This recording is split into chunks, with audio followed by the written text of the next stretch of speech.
Eh, Él es el doctor ingeniero Julián Rivera. Es doctor en ingeniería, mención en materiales, magíster en transporte y logística e ingeniero civil por la Universidad Tecnológica Nacional de Argentina. También tiene el Premio Internacional a la Innovación a la Carretera Juan Antonio Fernández del Campo de la Asociación Española de la Carretera en 2020, Premio de la Sociedad Argentina de Ingenieros de Tránsito a la Seguridad Vial 2006, mención al mérito del Colegio de Ingenieros de la Provincia de Buenos Aires. Tiene un premio en Jaime Gladstein 1993 y es el subdirector del LEMAC, Centro de Investigaciones Viales.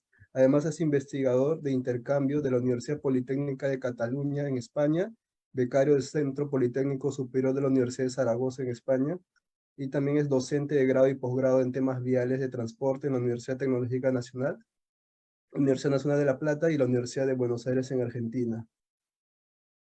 Muchas gracias, ingeniero. ¿Podría comenzar con su exposición, por favor? Perfecto. Bueno, muy bien, muchas gracias. Buenas noches aquí en Argentina, buenas tardes, imagino todavía por allí, a todos y todas.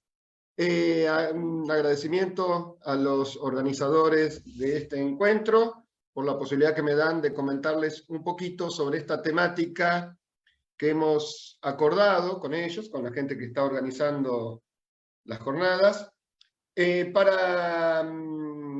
relacionado con lo que es el uso de ciertos tipos de materiales en ciertas aplicaciones, en ciertas capas de lo que son los pavimentos que se relacionan justamente con la temática de la geotecnia. ¿Está bien?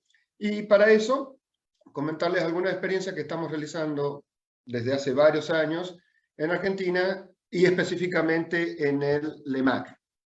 El LEMAC es un centro de investigaciones viales perteneciente a la Universidad Tecnológica Nacional. Nuestra Universidad Tecnológica es una universidad federal, es una rareza dentro de lo que es la Ley de Educación Superior en Argentina, y por ser federal cuenta con 30 facultades regionales distribuidas en todo el territorio nacional, esas facultades, y todas ellas de ingeniería, ¿no? Entonces por eso recibe su nombre de Universidad Tecnológica.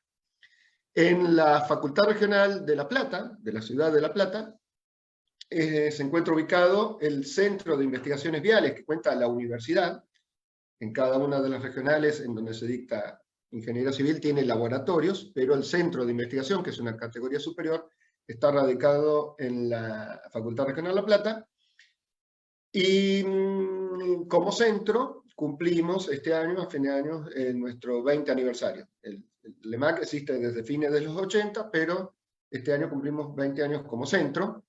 Y hace aproximadamente unos 5 o 6 años, además, tenemos un reconocimiento, somos asociados a lo que es la Comisión de Investigaciones Científicas de la Provincia de Buenos Aires, la SIC, que es una entidad muy importante dentro de lo que es el sistema científico nacional y lo cual nos llena mucho de orgullo.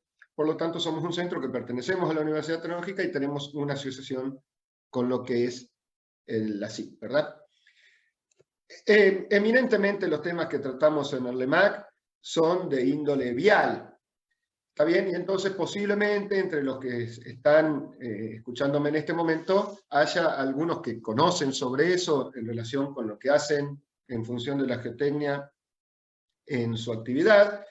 Algunos otros pueden ser que tengan un conocimiento mediano de la temática y algunos puede ser que no, que sean totalmente neófitos y que no tengan mucho. Entonces, lo que voy a tratar de hacer es hacer un paneo un poco de la presentación, buscando dar algunos conceptos tanto para contemplar a quienes ya tienen algunas ideas que puedan profundizar un poquito, posiblemente en función de lo que les voy a comentar, pero tampoco para dejar de lado a aquellos que no tengan un conocimiento previo. Entonces vamos a ir desde lo más básico, pero vamos a abordar algunas cosas un poquito más complejas como para que haya un valor agregado para todos.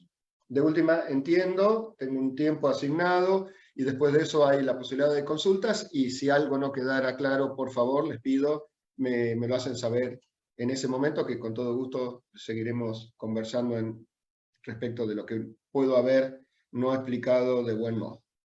¿Está bien? ¿Qué pasa? ¿Qué es esto de lo vial? Lo vial lleva muchos aspectos, ¿no? Pero hay uno de ellos que es el que a mí me interesa abordar hoy, que es el de los pavimentos, o el de la superficie de rodamientos, que puede ser de pavimento. Hay superficies de rodamientos que no están pavimentadas y que tienen ciertas características en donde claramente hay un comportamiento muy relacionable a lo granular. Existen pavimentos en donde la superficie de rodamiento es del tipo asfáltica. Generalmente decimos que estos son los pavimentos flexibles. No siempre es así, no porque haya una superficie asfáltica, eso implica indefectiblemente un pavimento flexible. A veces ciertas condiciones que se dan en la combinación de las capas lleva a que lo que exista es un pavimento semiflexible, y eso ya es un comportamiento un poco distinto, o incluso que teniendo capa de rodamiento asfáltico y ciertas otras combinaciones, se dé lugar a lo que conocemos como un pavimento semirrígido. ¿Está bien? Pero digamos que a los efectos de lo que queremos explicar, podríamos decir que el pavimento flexible está más fuertemente relacionado a la superficie asfáltica, porque en la mayoría de los casos lo que vamos a encontrar es un comportamiento netamente flexible. Pero puede haber excepciones, entonces por eso lo quería mencionar. En el otro extremo, cuando la superficie de rodamiento es de hormigón o de concreto hidráulico, lo que tenemos es el pavimento rígido, ¿está bien? Pavimentos con losas, que pueden ser de distintos tipos. Hay losas convencionales, hay losas cortas, hay losas de con ciertos cortes diferentes, o si no, tenemos una cuarta opción, por decir algo, los otros, en donde podemos involucrar aquellos pavimentos de mampuestos, que pueden ser artificiales, como el caso que vemos en la imagen de algún pavimento intertrabado con bloques de hormigón o concreto, o pueden ser de naturales, con piedras labradas, dependiendo del tamaño. Estaremos hablando, al menos en lo que es la terminología que utilizamos aquí en Argentina, de pavimentos de granitullo, cuando son más chiquitos, o bueno, de piedra cuando tienen algún tamaño un poquito más grande. ¿Está bien? El que comúnmente conocemos como el adoquinado. Bueno, nos vamos a quedar para esta charla, si bien de lo que vamos a ver aplica posiblemente a varios casos, yo quiero particularizar en dos de estos. Particularizar en aquello que tiene que ver con las vías no pavimentadas, pero que tienen algún tipo de aplicación fuertemente asimilable a lo que es el comportamiento granular. No necesariamente es granular, puede tener, por ejemplo, un ligante hidráulico, pero lo que predomina es el comportamiento granular, entonces sigue siendo del tipo granular, o puede tener esa capa, por alguna cuestión, algo de ligante asfáltico. Por ejemplo, si usa el RAP, que es el material fresado de pavimentos asfálticos, y se va a aplicar en estas capas, podría tener, claro, si uso RAP, ligante asfáltico en la capa, pero no se comporta como una capa ligada, sino que se comporta aún por su componente granular. Entonces, quiero detenerme en eso, o en aquello que tiene que ver con los pavimentos flexibles, que nuevamente, para que sean netamente flexibles, requieren que por debajo de la capa de rodamiento asfáltica haya capas que tengan nuevamente un comportamiento granular. Entonces, algunas de las aplicaciones que vamos a ver podrían puntualizarse para los otros casos, pero para poder ir más a fondo lo vamos a relacionar directamente con estas dos posibilidades que ponemos en pantalla. Entonces, ¿qué tenemos en esos pavimentos? Generalmente, en esas situaciones, generalmente lo que tenemos es una solución del tipo multicapa. En la amplia mayoría de los casos, lo que hacemos es ir dando un aporte gradual desde abajo hacia arriba, cada vez mayor, bajo algún concepto, bajo algún criterio que pongamos de por medio. ¿Está bien? Entonces, comúnmente a lo que es lo natural y lo que es la primera apertura de traza le denominamos subrasante, para diferenciarlo de lo que es la rasante, que es por donde circula el tránsito. ¿Está bien? Entonces, cuando la subrasante no coincide con la rasante, lo que hay de por medio es un paquete estructural de pavimento que puede estar materializado en la subrasante con una subrasante natural o mejorada. Puede haber otra terminología, pero digamos que nosotros localmente utilizamos ese nombre, subrasante mejorada. O puede haber capas de subbase y sobre estas capas de base para recién ahí llegar a la capa de rodamiento que va a ser de tipo asfáltica por ser un pavimento flexible. Estas estructuras en obras de importancia se dan posiblemente en un lapso, se materializan posiblemente en un lapso corto, ¿no? Desde que se hace la apertura de traza hasta que se pavimenta, un lapso corto porque hay una estructura, hay una obra, hay un proyecto que contempla el mejorado de las obras antes si fuera el caso, la constitución de la subbase o subbases, la constitución de la base o bases y la carpeta, ¿está bien? Pero en muchos otros casos, sobre todo cuando existe un nivel de solicitación bajo en cuanto a tránsito, la historia es diferente.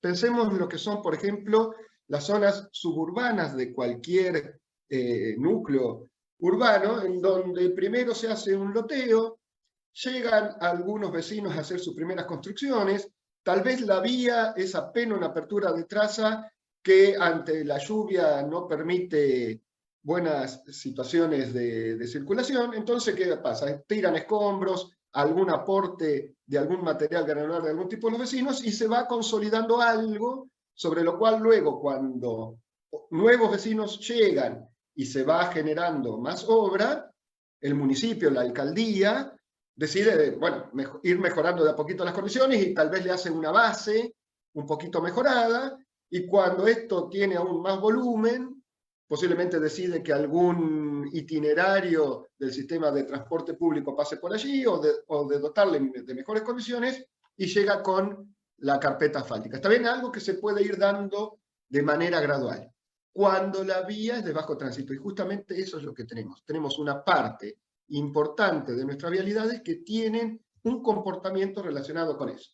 Aquí en Argentina, solamente para darles un ejemplo, tenemos aproximadamente una red vial de unos 700.000 kilómetros, algunos más, algunos menos, pero estamos en ese entorno, y de los cuales 500.000 no están pavimentados. O sea, si bien puede ser que muchos de ellos sean de la red nacional o de las redes provinciales, que es como se divide la Argentina en provincias, hay seguramente una inmensa mayoría de ellos que son de los municipios, de las alcaldías. ¿Está bien? Entonces, en nuestra red vial, si bien vamos a tener vías con baja solicitación de tránsito, van a ser muy importantes en cuanto a extensión. Y ni hablar si a eso le agregamos lo urbano, que en nuestro caso no está mensurado, no tenemos valores confiables para saber cuánto de lo urbano es urbano netamente pavimentado o suburbano. Pero una imaginación, si uno pone un poco de imaginación y piensa un poquito en el problema,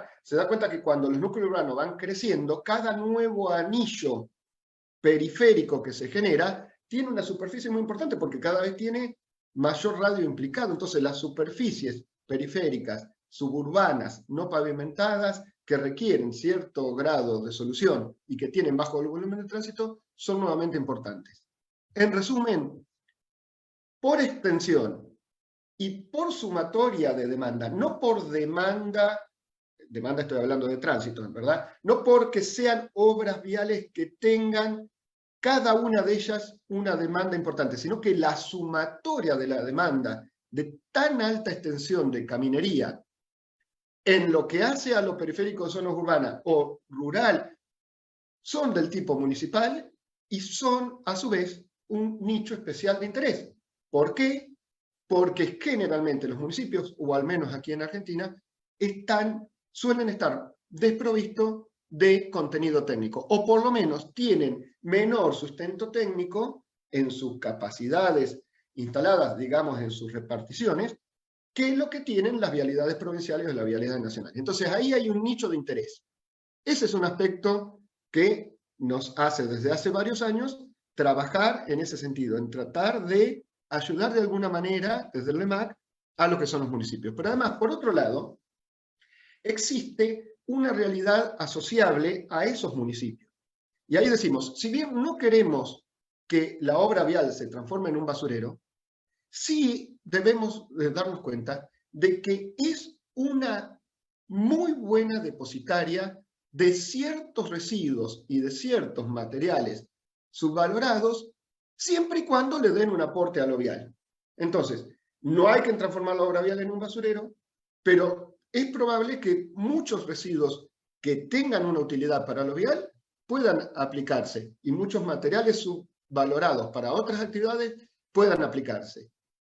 Si ese residuo se genera en un ámbito municipal y los municipios tienen altas extensiones de redes que deben mejorar y a su vez no suelen tener altos ingresos, entonces ahí tenemos un combo que puede ser interesante. Un residuo que puede tener un valor agregado, un municipio que tiene problemas para poder materializar por una cuestión de recursos.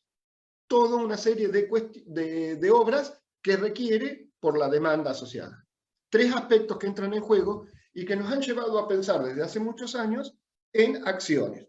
La más reciente es un proyecto de investigación que tenemos en ese sentido, que estamos llevando adelante desde la Universidad Tecnológica, pero que cuenta, que está homologado en un sistema que tenemos aquí de homologación de proyectos de investigación, independiente en este caso del Ministerio de Educación de la Nación, que, como les decía, estamos dirigiendo específicamente desde la Universidad Tecnológica, pero que cuenta con investigadores de la Universidad Politécnica de Cataluña en España, de la Universidad Nacional de Córdoba aquí en Argentina, de la Universidad de la República del Uruguay y de la Universidad de Piura, justamente de Perú. Es un proyecto que estamos llevando adelante, entonces les quería contar que este es un tema que no nos preocupa solamente a nosotros y que lo estamos trabajando de alguna manera articulada. ¿Qué es ese material que nosotros venimos citando en cuanto a los residuos de los subvalorados? Entonces, existen diferentes formas de poder mencionarlo, de poder clasificarlo, pero una sencilla que posiblemente tenga una aceptación bastante difundida es la de considerar, por un lado, lo que son residuos de construcción y demolición, los RCD. Este no es el residuo al que nosotros estamos apuntando. Estos residuos, los de construcción y demolición, ya tienen mucho estudiado de por sí. Hay mucho más para seguir estudiando seguramente y sobre todo en lo que es lo aplicado, en poder aplicarlo a cada medio local. Pero hay mucho asociado a ello. Nosotros apuntamos más a otro tipo de residuos que también tiene en algunos casos, otras instituciones también vienen estudiando, que son los de los residuos de procesos, los RP. Los residuos de proceso puede ser que sean residuos que han requerido, que tengan capacidad propia para aportarle al vial por cuestiones inherentes al propio residuo o porque para poder extraerlos, retirarlos del lugar en donde se han generado, se los deba tratar con algún material y ese material tiene un valor residual para el vial. O sea, que son a veces utilizables con un aporte per se, propio por las características del residuo o por el tratamiento que han debido tener para poder retirarlos del lugar en donde han sido generados. Ese lugar donde son generados no necesariamente tiene que ser una industria.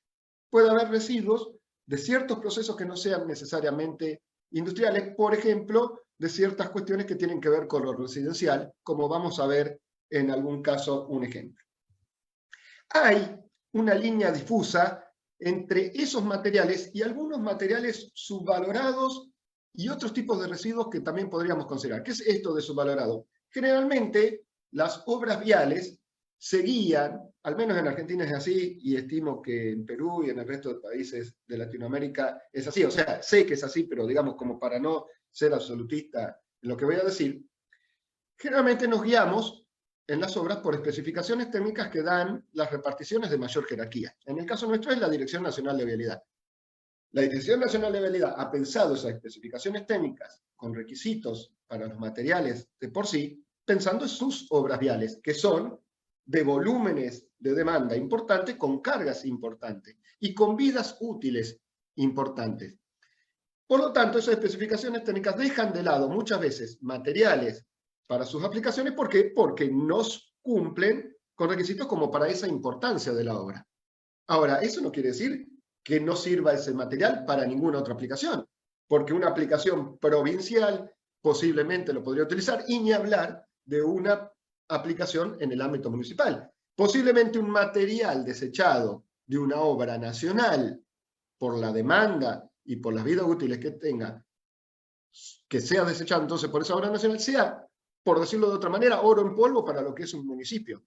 Entonces, pero ¿qué pasa? El municipio no tiene vías, muchas veces métodos para estudiarlo al material y saber hasta dónde puede ir por debajo del umbral de aceptación como para así poder utilizarlo. Y eso es lo que nosotros como universidad, y sobre todo universidad pública, queremos darles desde el LEMAC.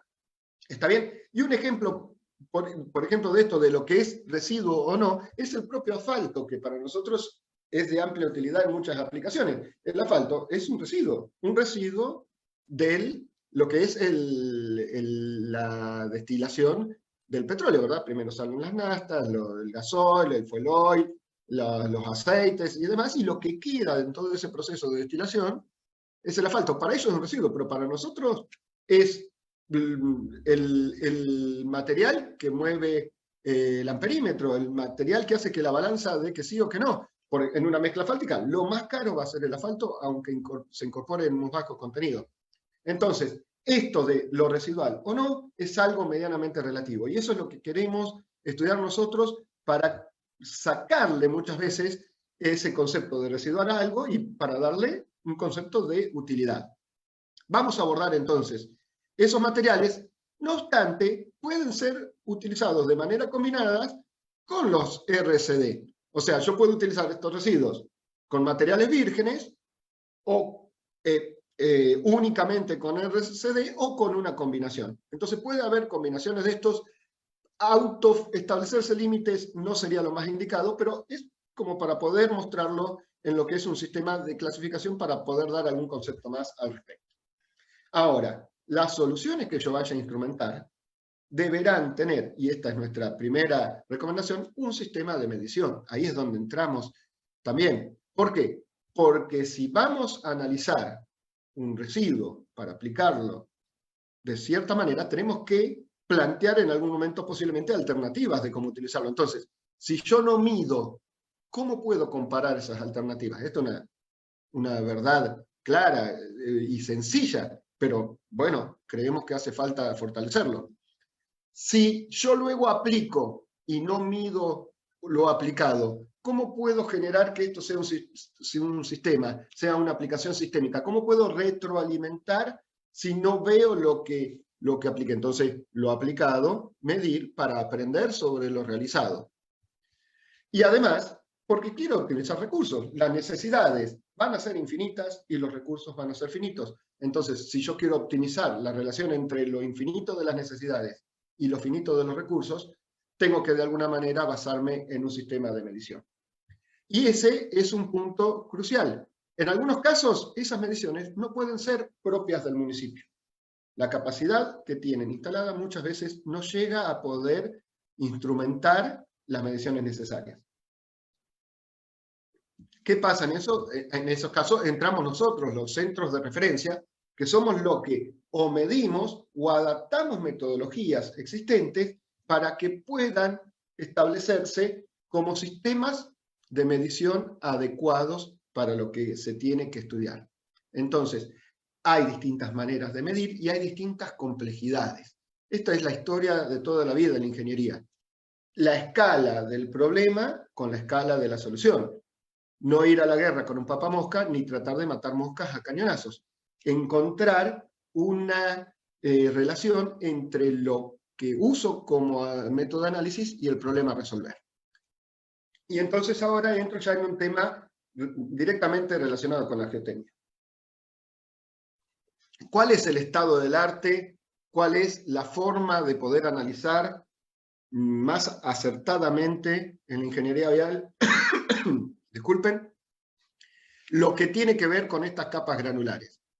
Capas granulares incluidas en un pavimento, entonces es un ensayo de análisis dinámico, el que me lo va a poder demostrar, con distintos grados de confinamiento en función del posicionamiento y el confinamiento que tiene el material propiamente en donde está utilizado. Y eso nos lo da el equipo de módulo resiliente. Estimo que la amplia mayoría de ustedes lo conocen, es un equipo triaxial dinámico, pero por las dudas, si no lo conocían, ahí lo vemos. Es un equipo que ya, ven, se va un poquito de escala de lo que pueden ser las capacidades del municipio. Entonces, tiene una especificación en cuanto a probetas de grano mayor o de grano menor, para clasificar como tipo 1 o tipo 2, pero digamos que mediante la metodología de ensayo comúnmente utilizada, que es la del ASTO, lo que yo voy a encontrar es una respuesta discreta del material.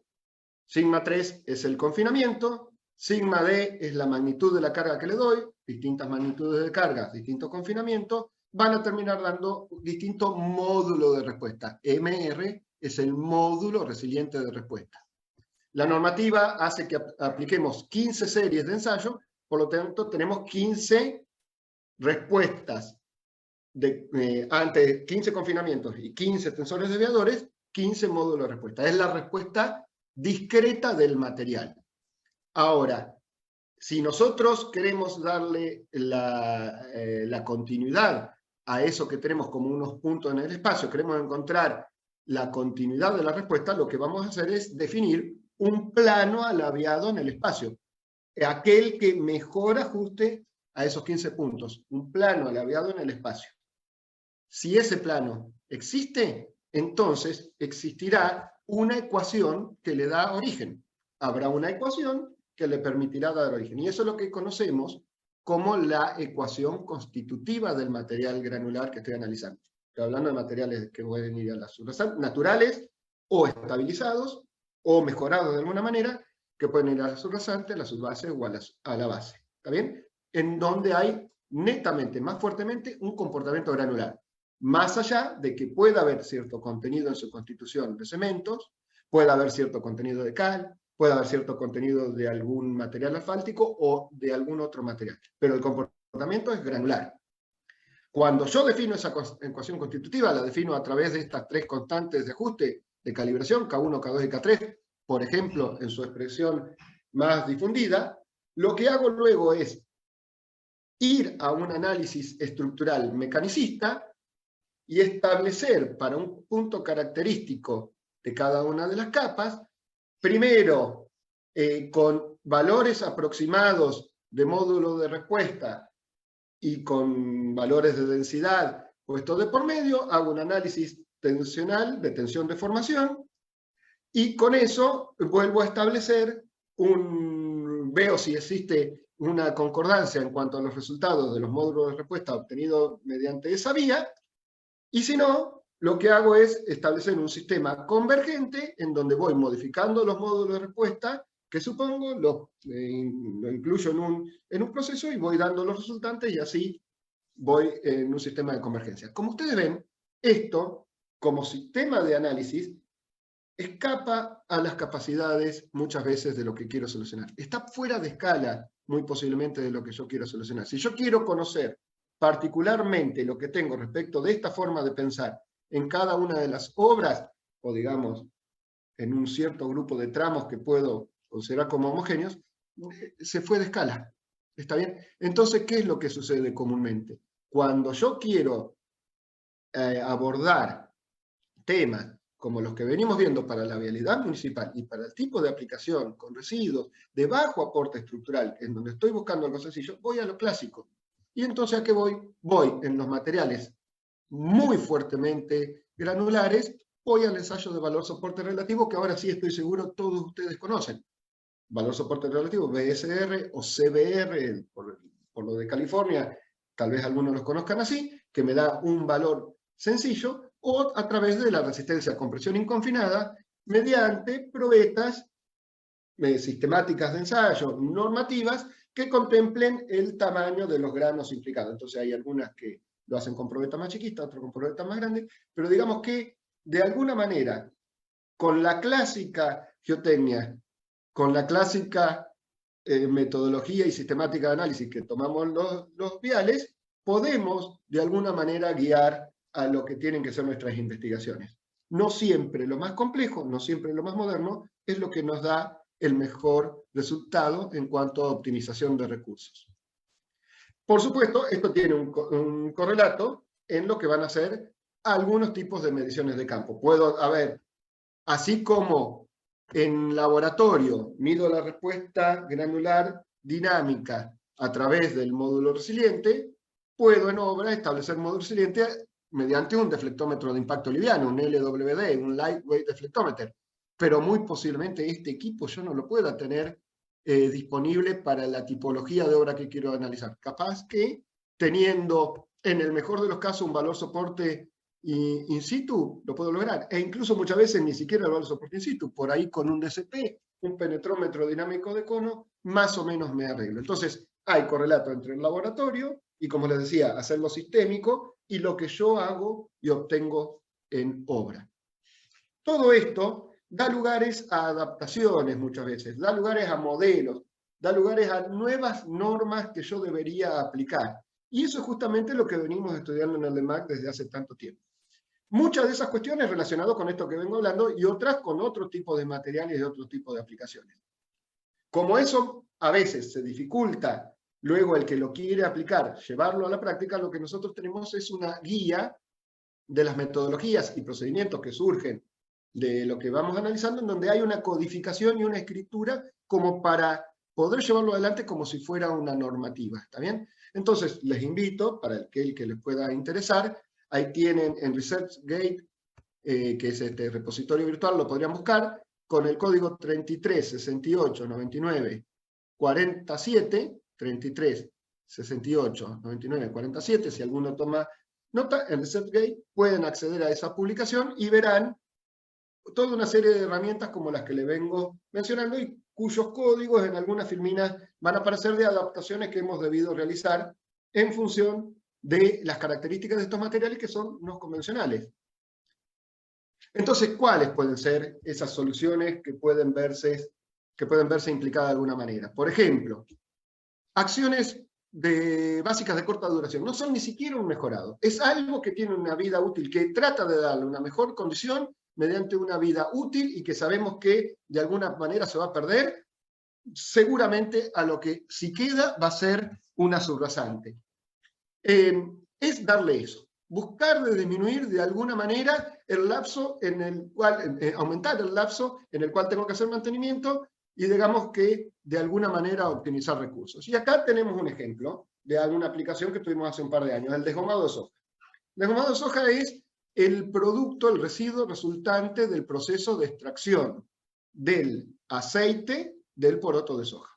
¿Está bien? Es eso que ven ahí a la derecha de la pantalla, el material resultante. Se generaban unos tantos kilos en una fábrica en un sector al oeste de la provincia de Buenos Aires. Una región que tiene suelos friables. Entonces, lo que vimos era que tal vez ese desgomado, que de alguna manera tiene una acción cohesiva, podía servir como para utilizarse como estabilizado. Entonces dijimos, bueno, a ver si puede ser como estabilizado. Entonces hubo que diseñar un sistema de cómo emplearlo. Un municipio pobre no tenía ni siquiera camiones regadores. Esto que ven ahí es un tubo de PVC perforado como para poder hacer una distribución con un equipo que le denominan la estiercolera, y ustedes se imaginarán por qué es.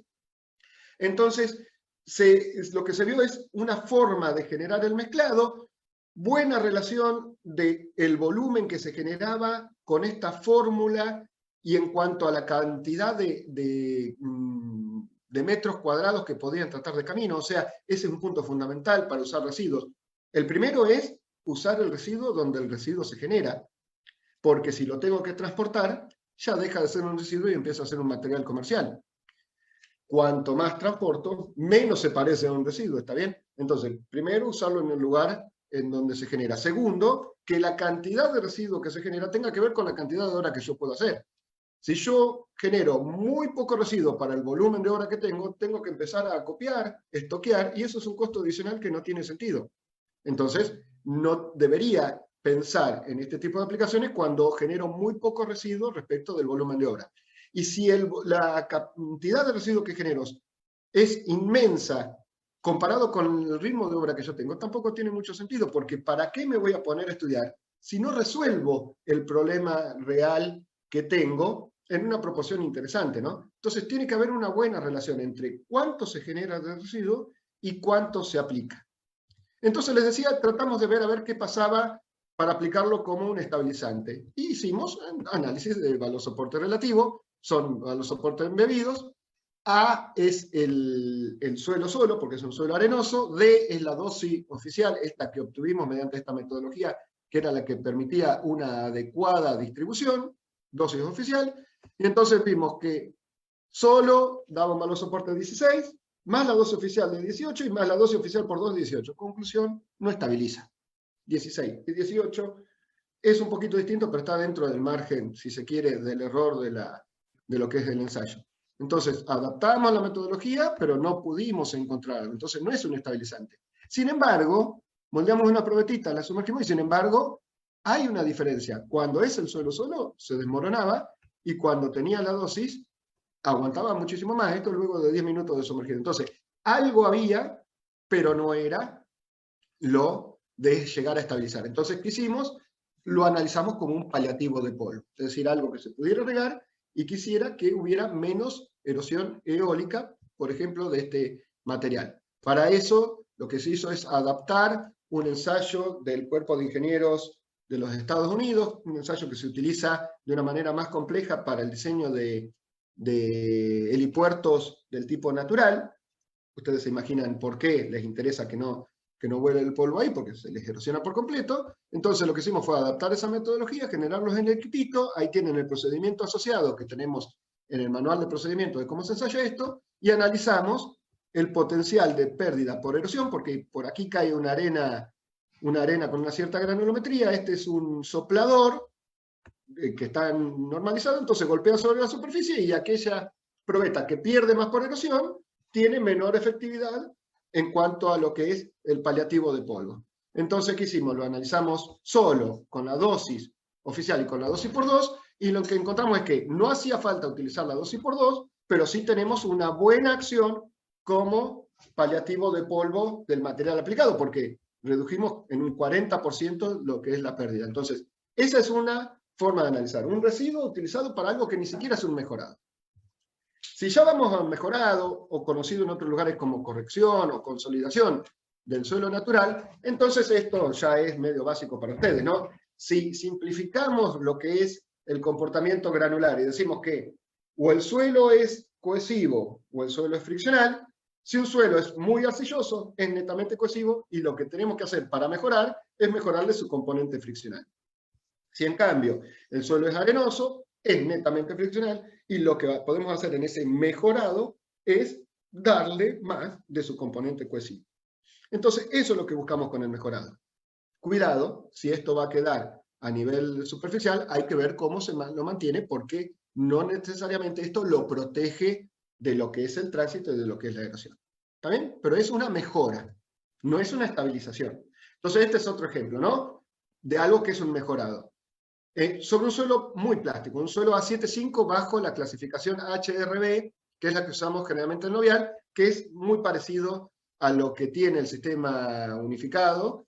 Lo único que vamos de A1 para los mejores suelos a A7 para los peores. Este está entre los peores, muy plástico. ¿Está bien? Un A75. ¿Y qué pasaba? En la zona de la barriga de ese suelo, varios caminos con esa realidad, pero además en la zona de la barriga, también en la zona central de la provincia de Buenos Aires, con canteras de piedras en donde le pedían que lavaran las arenas y antes de poder venderlas, y les quedaba un residuo que era el lavado de la arena, un producto pulverulento, pero friccional, y suelos plásticos. Entonces, nada del otro mundo. La idea es, veamos cómo podemos aportar ese residuo a lo que son los suelos plásticos y en qué proporción. Entonces, con ensayos de Proctor y de valor soporte, ven que pasamos, al ir incrementando la cantidad de ese material aportado, a distintos valores de soporte, y encontramos un óptimo en 10% de aporte, 7. De pasar de un valor soporte de 2,5 a 7 para una subrasante, es un negocio redondísimo, y sobre todo si lo hago con un residuo. ¿Y qué otra cosa es importante? Ver que si me paso de contenido, empiezo a bajar de la situación óptima de vuelta. Entonces, qué bueno si pude medir con muy poquito y poder llegar a establecer una solución que me permite utilizar el residuo, me permite emplear luego paquetes de pavimento mucho menores, si es que voy a terminar pavimentando, y además sé en qué medida tengo que usar ese residuo para no excederme. Entonces, bien, ahí cierra. Dice ver corto de transporte. ¿Por qué? Porque se utilizó ahí nomás. Entonces, sigue siendo un residuo. Si yo esto lo tengo que traer de Olavarría a La Plata, estamos a unos 400 kilómetros, ya deja de ser un residuo. Empieza a ser un material comercial. ¿Por qué? Porque la piedra que traemos nosotros de Olavarría a La Plata, cada 120 que yo pago, 20 es de piedra y 100 es de transporte. Entonces, claro, ponele el precio que vos quieras a ese 20. Si no es 120, 110, 105, pero estoy ahí. El 100 de transporte lo tengo que seguir pagando lo mismo. Entonces, no hay que transportar residuos. Si quiero ir más allá, quiero ir a sus bases y bases, otros valores soportes implicados, por ejemplo, u otra resistencia a compresión inconfinada de por medio, lo que tengo es la estabilización, que puede ser bajo distintas metodologías, y entonces las aplico a la subbase y a la base. Ahora, también las puedo utilizar en el mejorado. Yo también puedo pensar en técnicas de estabilización aplicadas al mejorado, pero que no estabilicen, o sea, que no lleguen a darme los valores soporte, por decirlo de una manera, o el aporte estructural que estoy buscando. O sea, no son técnicas exclusivas de lo que es la subbase o la base. Entonces, algún ejemplo. El estabilizador granulométrico. ¿Qué hace la estabilización granulométrica? A las estructuras de los granos mayores es un problema volumétrico. A la estructura generada por los granos mayores le interpone granos intermedios en sus huecos y después granos menores en los huecos que deja esta y así sucesivamente, por mostrarlo en un modelo discreto. O sea, lo que voy a buscar es una curva de mayor densidad y esa curva de mayor densidad será la que me da mayor respuesta estructural. Esto lo estudiaron hace mucho tiempo Fuller con su curva, y después lo estudió Bolomy, dándole algún tipo de trabajabilidad, y hay mucho para decir al respecto. Pero digamos que son curvas volcadas en un gráfico granulométrico con tamaño en escala logarítmica y porcentaje de pasa en escala aritmética, continua y cóncava hacia arriba. Entonces, ¿qué tenemos como un ejemplo de un estabilizador granulométrico? Escoria de alto horno. Esto es de finales de los 90, porque hace muchos años que en Argentina la escoria de alto horno dejó de ser un residuo, porque se utiliza en altos contenidos en los cementos y es un material comercial de hace mucho tiempo. Pero así empezamos con esto, ¿no? Viendo cómo esa escoria de alto horno, que en ese momento sí era un residuo, se podría utilizar para generar una base. Fíjense, el suelo solo tenía un valor soporte relativo de 25. Una subbase, una primera subbase, primera desde abajo, ¿no? Un suelo aceptable para una primera subbase. Y con contenido de escoria, que pudimos ubicar hasta un 60% en peso, generando el estabilizador granulométrico, llegando a valores de 97% de valor soporte. Una muy buena base. Incluso se podría pensar en un poquito menos de escoria para que no sea tan elevado el valor soporte y no rigidice tanto ante cierto tipo de estructura. Entonces, algo muy sencillo. Mezclar para estabilizar granulométricamente y obtener un valor soporte adecuado. Le hablaba de resistencia a compresión inconfinada. Entonces acá otro ejemplo de lo que podría ser la estabilización. Para utilizarla en suelo cemento. Entonces, un material, un catalizador agotado, proveniente de la industria petrolera, que aquí en la zona tenemos mucho, petrolera, petroquímica. Entonces, ese material, otro tema que hay que ver es que no contamine. Entonces, lixiviados, análisis de metales pesados, de hidrocarburos, da bien. Entonces, esa es otra recomendación. Tampoco me tengo que comprar un problema. El residuo no tiene que ser nocivo para el lugar en donde lo voy a aplicar. ¿Y qué lo vimos? En un suelo natural que no era adecuado para estabilizar con cemento, porque no todo suelo puede ser estabilizado con cemento, lo analizamos en mezclas de ciertas proporciones, con ciertos contenidos de cemento, para establecer cuál era la mezcla óptima entre el suelo natural y este catalizador, óptima desde todo tipo y desde todo punto de vista, porque tiene que ver con estas proporciones en cuanto se genera y se utiliza y demás, y tratando de emplear la menor cantidad de cemento, y bueno, ahí encontramos alguna solución. Un trabajo más reciente, que lo terminamos el año pasado, fue ante la realidad que tuvimos con la pandemia, el uso de triturados de barbijos para estabilización de suelo, basado en un trabajo que se venía haciendo en Australia, pero para otra aplicación.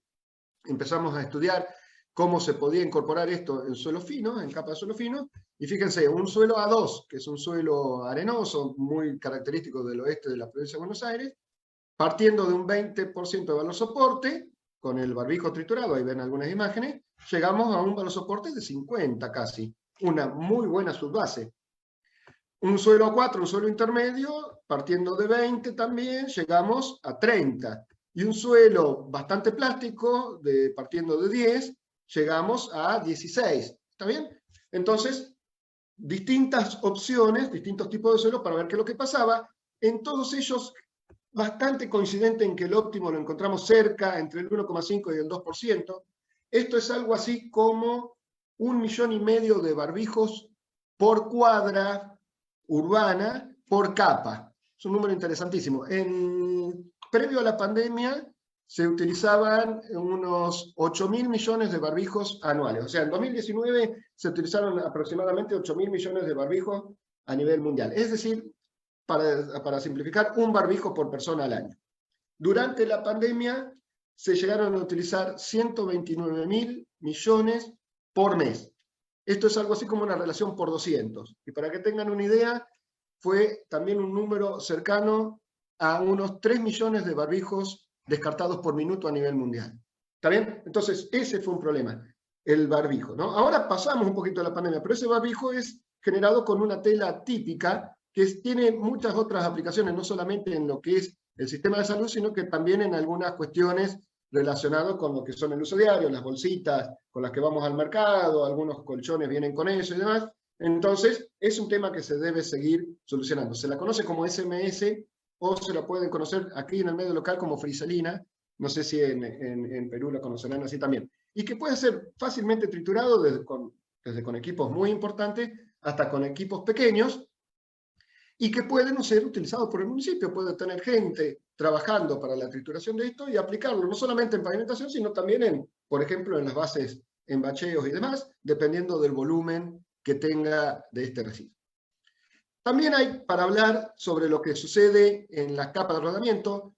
No me voy a detener en esto porque ya escapa a los propósitos de lo que es la geotecnia, pero que sepan que hay distintas alternativas en lo que es la capa de rodamiento asfáltico. Hemos estudiado en algún momento algunos residuos de la industria petrolera y, por ejemplo, con una metodología que es distinta a la que vengo analizando, hemos podido reducir, utilizando 10% de una arcilla agotada en la mezcla, un 1% de asfalto. Entonces, muy importante, para una mezcla que puede llegar a tener un 5% de asfalto, reducir un 1% es un 20% menos utilizando un residuo. Y otro tema que hemos analizado es el utilizar fresado. En muchos lugares se utiliza el fresado colocado como superficie de rodamiento básica, mínima, y nosotros lo que hicimos es analizar distintos residuos aceitosos mezclados con ese RAP de fresado para mejorar la característica. Y el que conozca algo de pavimento, ve acá que cómo podemos pasar, por ejemplo, de un coeficiente de aporte estructural de ASTO 93 de 0,18 a 0,23, entonces un número interesante usando un 1%, por ejemplo, de aceite usado de autos.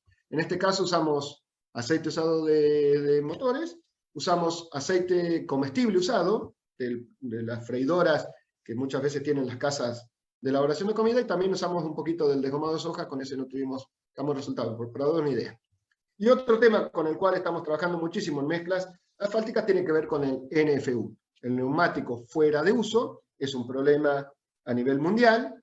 Ya son mezclas importantes las que puedo generar, incluso para aplicaciones en vías de alto tránsito, y entonces hay toda una serie de estudios que hemos realizado y que realizamos y que seguiremos realizando, porque es un tema que estamos investigando mucho en cuanto a la mejora del asfalto solo y también en cuanto a aquello que le da a la mezcla asfáltica en su conjunto.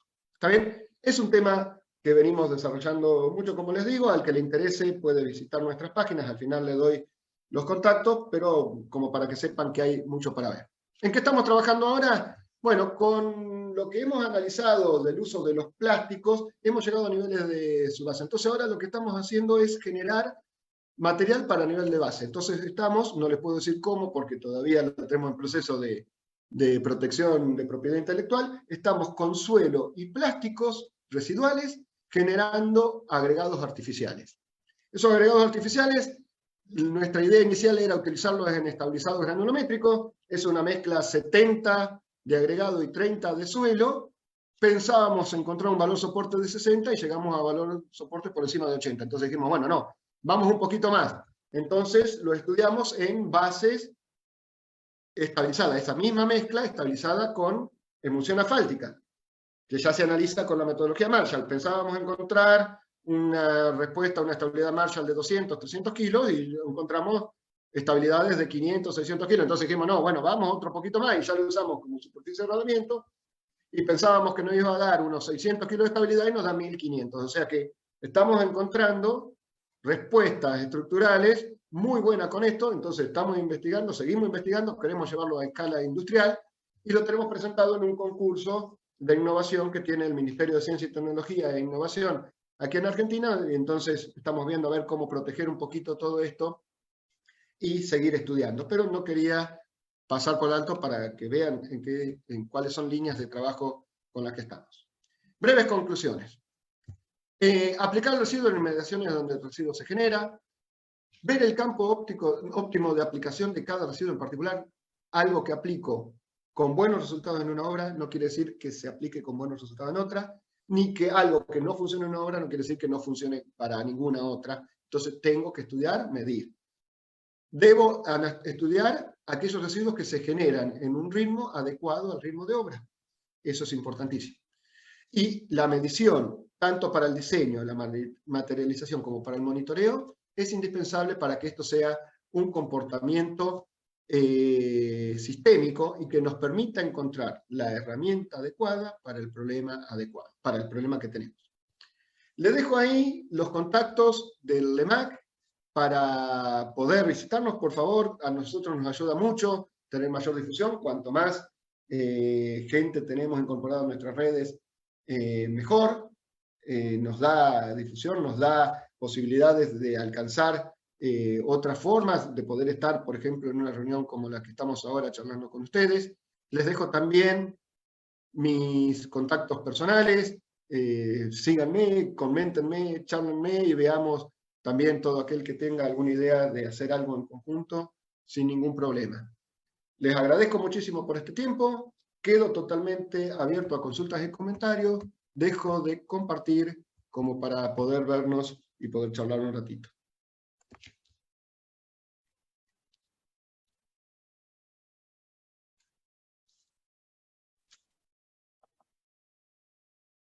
Ingeniero, ¿me escucha? Sí, perfectamente. Ingeniero, yo tengo una pregunta, bueno, personal que me acabo de formular, ¿no?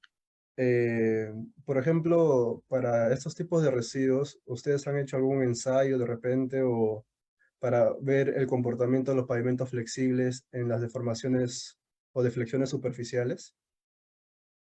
Bueno, a ver si la interpreto la pregunta. ¿Qué es lo que pasa? La respuesta modular es aquello que va a dar lugar a una deflexión. Mayor respuesta modular, menores deflexiones. ¿Está bien? Entonces uno puede pensar en esto para una aplicación. Pero ¿qué pasa? Muchas veces estudiar respuestas deflectométricas, ya sea con antecargas dinámicas o incluso antecargas estáticas, digamos, un FWD o una Benkelman, o lo que yo quisiera utilizar, se va de escala para el problema. Yo aún estoy tratando de darle a un municipio una solución de una vida útil de 5, 10, 15 años en el mayor de las situaciones y además solucionar el problema de un residuo. Entonces, ¿es posible hacerlo? Es posible hacerlo.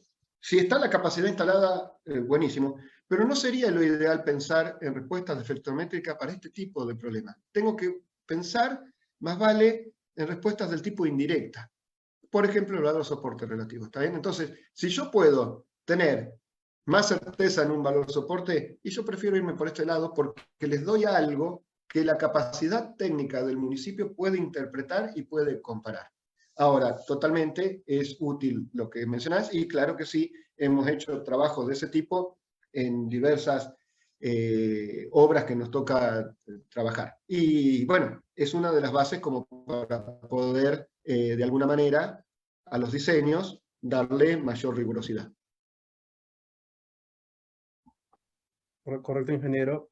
Otra pregunta que tengo es, por ejemplo, ustedes al momento de los agregados tienden a ver en sí un tamaño, un volumen para realizar estos ensayos. Si nosotros en laboratorio requerimos de una cierta cantidad de material para poder realizar los ensayos, ¿Esa es la pregunta?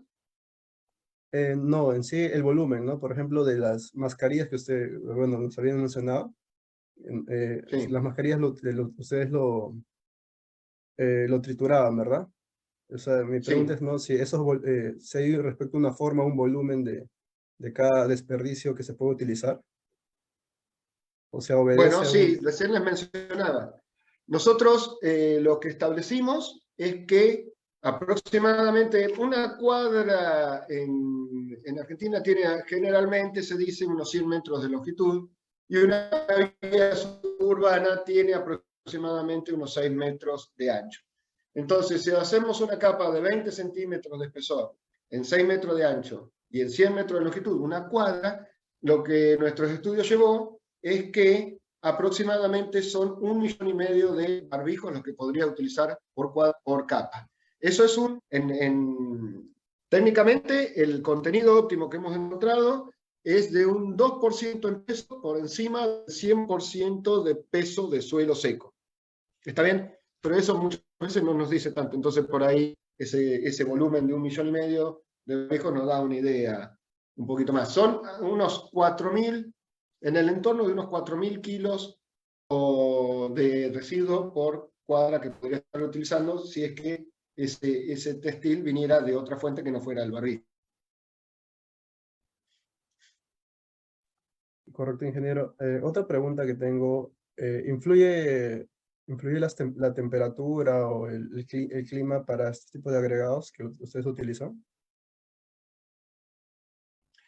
Bueno, ustedes saben que en ingeniería lo que hacemos es trabajar con modelos, no trabajamos con la realidad, ¿está bien?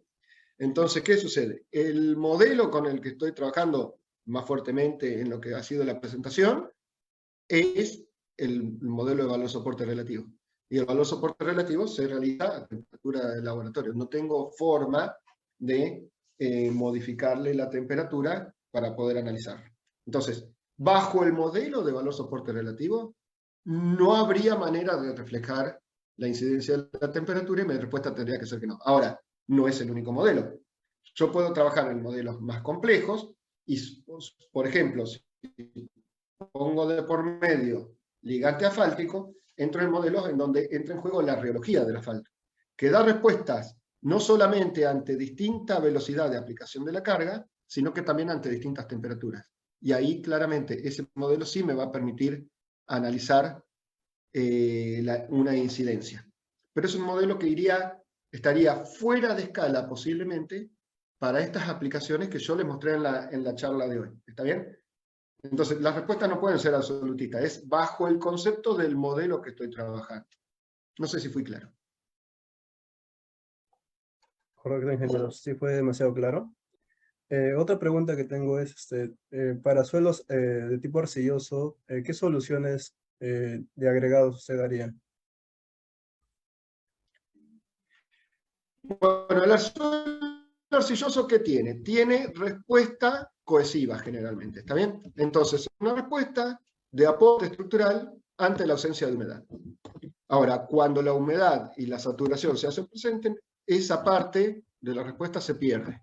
¿Está bien? Entonces, ¿qué es lo que tengo que darle? Tengo que darle, posiblemente, o un ligante que refuerce lo cohesivo, por ejemplo, un suelo arcilloso muy plástico, lo podría tratar con cal para corregir su granulometría, pero además para darle con el efecto ligante y puzolánico incluso de la cal, mayor estructura, o puedo darle componente friccional.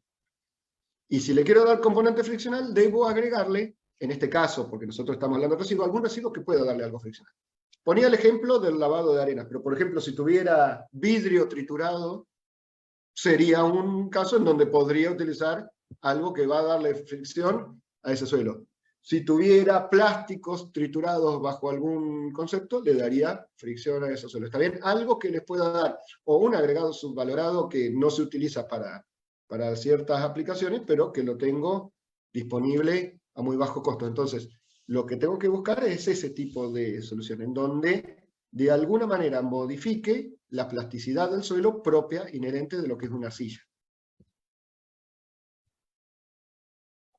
Correcto, ingeniero. Tengo otra pregunta, ¿no? Yo he visto, por ejemplo, que están haciendo estudios para pavimentación, ¿no? El uso de los neumáticos. ¿Usted qué opina de esa solución? Bueno, hay mucho para hablar. Ya escapa de lo que es la cuestión geotécnica, por eso la pasé por largo. Pero ya que está la pregunta, te comento. En el canal de YouTube nuestro de LEMAC hay volcada toda una jornada internacional que hicimos hace un par de meses de NFU. Ahí se pueden sacar las ganas de hablar mucho sobre el tema. Pero para que tengan una idea, hay distintas formas de incorporar el neumático, ¿no? Hay una que es como un modificador del asfalto, es decir, en un estado pulverulento muy finito, modificando el asfalto, y eso es lo que se llama la vía húmeda.